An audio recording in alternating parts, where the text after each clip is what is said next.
Hi, my name is Arthur Zanuello, and I'm going to be presenting my research project on Agile process and the Scrum framework and why it's the way to go to build software. So the problem and why traditional methods don't cut it anymore is they're too rigid for fast-changing requirements. The scope is going to be Agile principles, Scrum rules, ceremonies, artifacts.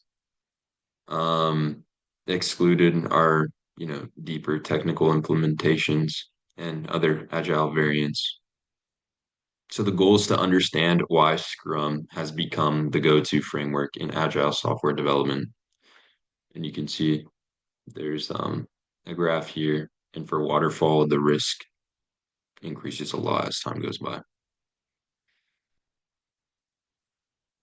So what the experts say about agile and Scrum, these are my references. And after reading these, what I found was that Agile improves team collaboration and adaptability. Scrum supports rapid feedback and iteration, and challenges still exist in scaling Agile practices in large teams. Here's a sprint cycle.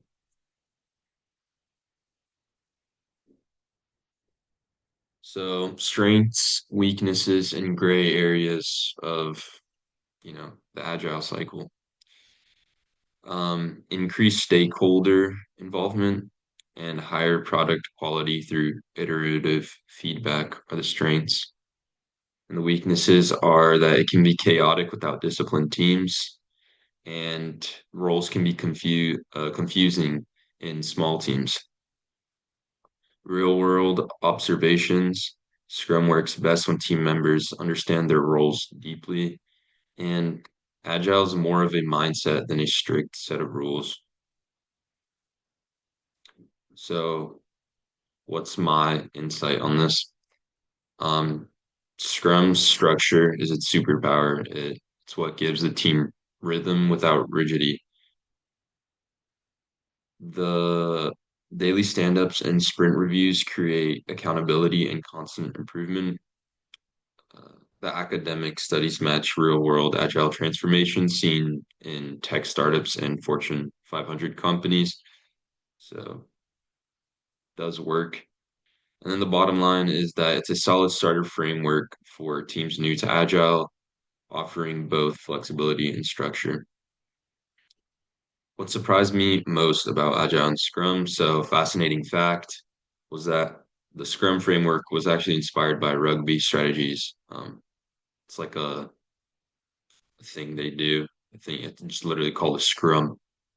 Unexpected insight, Agile values individuals and interactions over processes and tools. Yet it's the process in Scrum that enables these interactions effectively. And then the Zoom bar is kind of hiding this last part. Hold up. Many companies adapt Scrum differently, and there's no one size fits all model, which adds to the flexibility and complexity. So, yeah, that was my presentation. Thank you.